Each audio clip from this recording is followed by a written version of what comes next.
Halo semua, di video kali ini saya akan menjelaskan perbedaan strategi dan ideologi dalam menghadapi Belanda dan konflik antara kelompok politik Indonesia.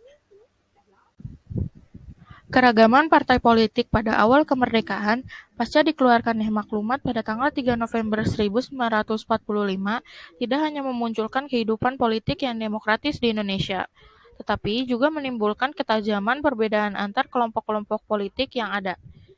Pemberian kewenangan legislatif kepada KNIP melahirkan posisi Perdana Menteri di Indonesia. Perdana Menteri yang pertama adalah Sultan Syahrir, yang kedua adalah Amir Syarifuddin, lalu Mohatta. Pergantian kabinet ini mencerminkan keragaman ideologi yang terdapat di dalam masing-masing kabinet. Yang pertama, masa pemerintahan Kabinet Syahrir. Selain mempermasalahkan peningkatan kesejahteraan rakyat, program kerja Kabinet Syahrir juga memprioritaskan penanganan konflik dengan Belanda. Pada tanggal 7 Desember 1942, berdasarkan pidato Ratu Belanda, pemerintah Indonesia menuntut pengakuan atas keseluruhan negara dan pemerintahan Indonesia Serikat. Selain itu, Indonesia juga menuntut seluruh pengembalian hak milik asing. Ada pihak yang tidak setuju dengan kebijakan tersebut sehingga Syahrir I mengundurkan diri. Pada masa Kabinet Syahrir II, dibentuk pada tanggal 2 Oktober 1946, strategi diplomasi diwujudkan melalui pelaksanaan perundingan Linggajati pada tanggal 10 November 1946. Hasil perundingan itu dipandang tidak optimal serta ditolak oleh tokoh-tokoh dan kelompok politik lainnya. Kelompok-kelompok yang menolak keputusan perjanjian Linggajati menganggap sebagai hasil kegagalan strategi diplomasi. Di sisi lain, terdapat pula kelompok yang mendukung keputusan Linggajati.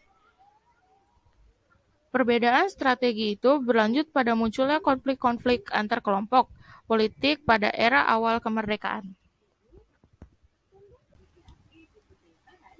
Yang kedua, masa pemerintahan Amir Syarifuddin.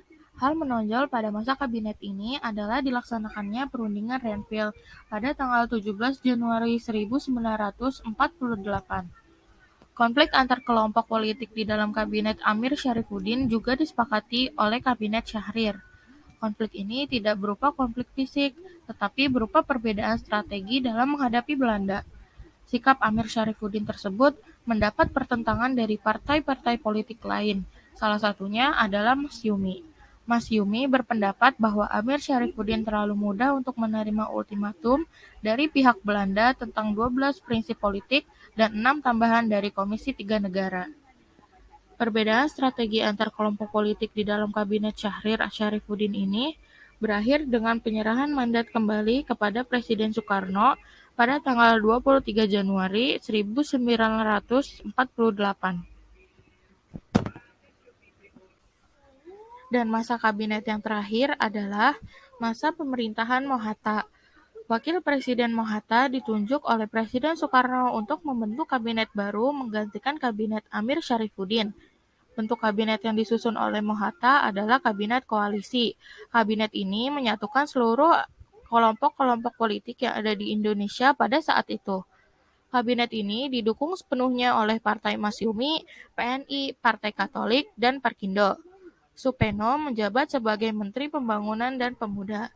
Strategi yang mencolok dari Kabinet Hatta dalam menghadapi Belanda adalah pelaksanaan perundingan Renville dan mempercepat proses terbentuknya Negara Indonesia Serikat atau NIS. Perwujudannya adalah untuk memutus Mr. Mohrom sebagai Ketua Delegasi RI untuk melaksanakan perundingan-perundingan diplomasi dengan pihak Belanda yang diwakili oleh Van Mook. Strategi Kabinet Hatta telah berhasil menempatkan Indonesia sebagai negara yang berdaulat di dalam konstelasi dunia internasional. Sekian yang dapat saya sampaikan tentang materi perbedaan strategi dan ideologi dalam menghadapi Belanda dan konflik antar kelompok politik Indonesia. Kurang lebihnya mohon maaf. Sampai jumpa di video selanjutnya.